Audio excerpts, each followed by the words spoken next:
Welcome to Equality Insights, which is a podcast around culture, diversity, and inclusion. This podcast brings to you science, research, and very clever opinions from Sasha Graham, CEO of Equality Group, and Professor Keon West, Head of Academic Research at Equality Group. We're bringing you the most relaxed discussion on the most awkward topics, because we know this stuff can be miserable. It doesn't mean you have to be.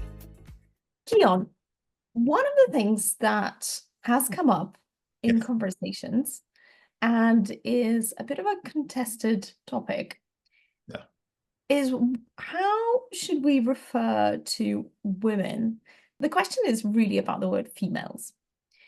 So females, which sounds a bit funny when you say females. And yes, I always associated with Star Trek and Ferengi, which was this very specific species who had very complementarian values and had very clear designated roles for men and women. And they always referred to women as females. Ferengi values, I mean, for people who really care about Star Trek, probably not, we don't want to emulate Ferengi values. I mean, they forbade females from wearing clothes or participating in commerce or earning any profit. So I mean, really quite naked property was what they were aiming for. And so it's probably not a great association, the Ferengi and the word females. Exactly. But at the same time, you know, the word female talent is very common and it's hugely acceptable. And it's interesting, like you read through a variety of professional literature and the words, but female and women used, you know, kind of interchangeably. But is there a guide of which one people should be referring to? So I think there's a lot going on. And one thing I always like to remind people is that language is flexible and it's changing and it's contextual. So people say, you know, well, there's nothing wrong with this word. And they try to like cite a dictionary or something. That doesn't matter, you know, because this is stuff we talk about all the time. Like we do our workshops and we say that, you know, back in the 1950s, people didn't want to be called black. They wanted to be called Negro. And now you call someone a Negro and they'll punch you in the face. And I think fair enough, they should punch you in the face if you call them a Negro. And that's a radical change. And it's not the dictionary that changed. It's the context, you know, it's how people feel about a word and how they refer to it. I almost want to kind of toss the word back at you. Do you like being called female? Sasha's a female, you know. No, it sounds female, Sasha. Yeah, it sounds a bit strange. And maybe I find it another layer of it. So in the context of doing jiu-jitsu, it's really interesting how you're referred to, because you're often referred to as, you know, like women's classes. So there's, for example, women's classes, or they're called ladies' classes. And I'm like, oh, this sounds a bit more fancy. But then you don't have any gentlemen classes, right? And basically all classes are just men's classes. And then there's just separate section, or, you know, some sessions for women or ladies, but they're not referred to as female classes, right? Or girls. There's a lot of like, it's just like boys and girls. Well, men and girls. Oh, now that's an interesting disjunction, isn't it? Men and girls. Yeah. So there is exactly like these words that are so interchangeable, and they're not. And I think maybe some of the challenges that they're not like on equal footing, right? It's like some of it is quite challenging. And I think it stems from the fact that we kind of live in a world that has been effectively designed by men for men.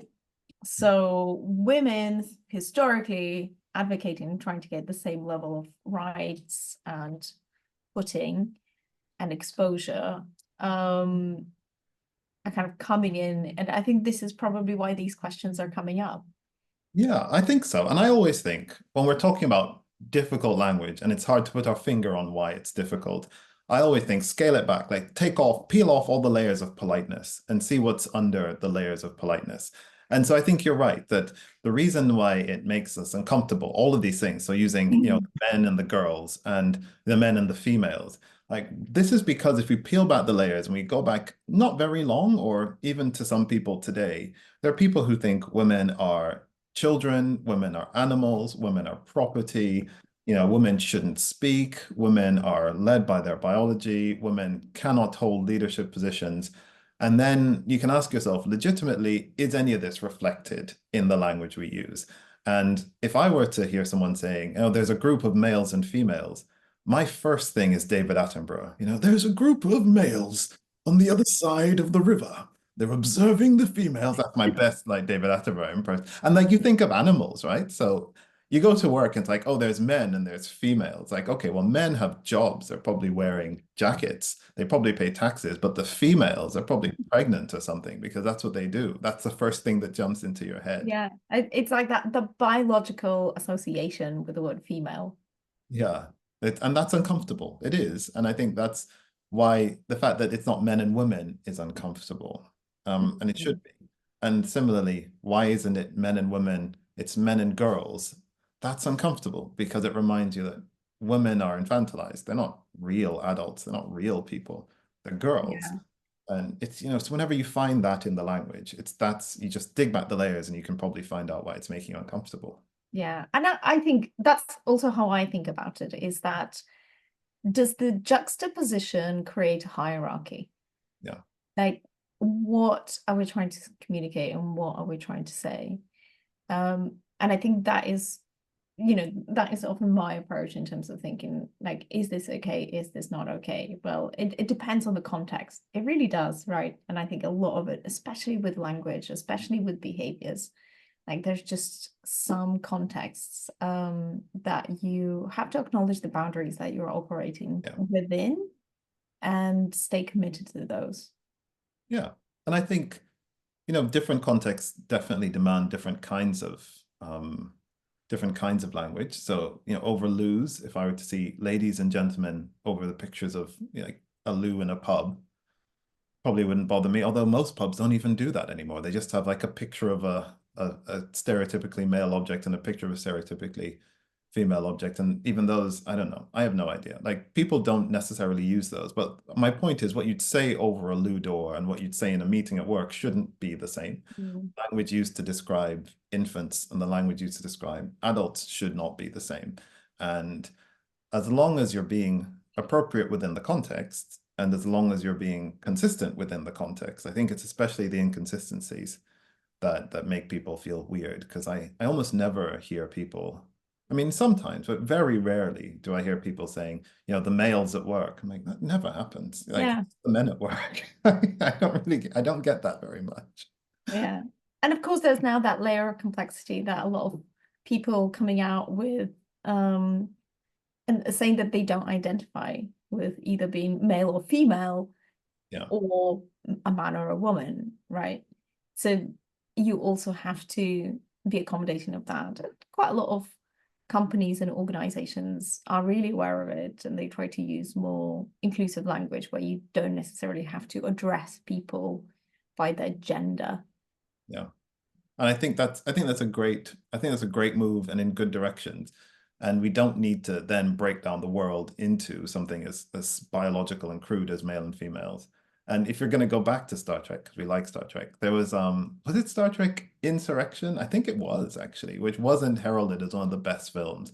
But at the beginning of the film, um, Commander William Riker and Counselor Deanna Troi get married. I don't know if you remember this scene and Commander Data is singing the wedding song. He's like giving an opening speech, and he says, "Ladies, gentlemen, and members of all non and multi-gendered species," or something like that. And I'm like, "Oh, that's so cool," because it's Star Trek, and they were referring to aliens, of course, like the Binars and the other ones who have like three genders, and like one of them lays an egg, and the other ones who have no genders and whatever else it is. Um, but when they wrote that, I'm not sure if the Star Trek people who wrote that at the time were including humans in that list of multi and non-gendered species. But now we would be, which is Mm. interesting. It's a way Yeah. that life catches up with Star Trek. Yeah. Well, it's kind of issues that they raise maybe more directly in Discovery. Oh yes, they do that much more direct. They don't dance around it in Discovery. They really they let you know. They let you know about the non and multi and the interesting intergendered and all this stuff in Yeah. Discovery. But Maybe again, in I think the older versions of Star Trek, a lot of the episodes they have challenged again more of a complementarian vision, or like our ideas of male and female, well, again, male and female behaviors, or men and women, maybe men and women, you know, behaviors in the sociological context rather than the biological context, but also in the biological context as well. Yeah, But I yes, think again, they did try. They snuck it in when they could, the Star Trek. They tried to sneak it in there. they did. They did. I mean, again, like circling back to Ferengi, I think maybe it's just because they often say, like, what is this? Why is your female talking to me? It becomes very obvious. Yes, and I think to be totally frank, like there are people who like the way the Ferengi think about women, right? There are people who, True. Yeah. and I think that is often why it's so difficult, because there are still people who would say, "Why is your female talking to me?" Yeah. And they often use that language. And they don't like the word woman as much, or they only like it in a very specific context when they can ask, well, what is a woman? You know, like that kind of thing. But referring to a grown adult woman as the woman in charge, for example, is less comfortable. And I think these are patterns we should notice. Who uses the word? When did they use the word? What are they trying to say when they use the word? How do they treat people who they address with that word? I think these are all things that matter when we're deciding how good a word is or how bad it is. Yeah. Okay. So I would say it's safer to go with a woman rather Yeah. than a female, and also consider the context and the hierarchical juxtaposition of the words that you're using in that context. Yeah. And I think, and of course, the very last point is talk to women about it. After all, words are just words, right? I think it's weird as a man, like hearing you say that. If my response is, no, I like saying females, I'm going to say females. I'm like, that's a weird response. Like, why are you tied to the word? Just language is flexible. No one speaks like Shakespeare used to speak. No one speaks like people used to speak back in, ancient Old English days. Just update your language. It's not that hard. It's really not that hard. Just say whatever people feel comfortable saying, when you talk to them. Yes. I think this is where the intention of language comes through quite strongly. It's like when you're trying to communicate and you're trying to engage the person, this is why it's important to check that the language that you're using makes them comfortable. Because again, it depends on the context. Some people, are much more relaxed. And of course, we're specifically talking about English. There's another layer of complexity with other languages and what they offer and how you operate within them. Yeah, of course. So yeah, it would change depending on those. And even within English, you're right. Of course, there are cultural contexts where, some countries, you don't get the same English in the US or Canada or Jamaica or Trinidad or the UK or Australia. There's a lot of change that happens as you move around. So being sensitive to all that is a clever thing to do. But if ever in doubt, I'd say take home, try to avoid females. Just try women. Try women first, and then see where you go. Like it's just the title. Avoid females, try women first. In terms of words, just to be clear. Great. That'll catch people. That's a clickbait title. Avoid females, try women first. Be like, ooh, interesting. Yeah. Okay. Let's just stick to words. Yes. This is good language. Use good language and be kind and considerate. There we go. Very sensible. Good advice all around.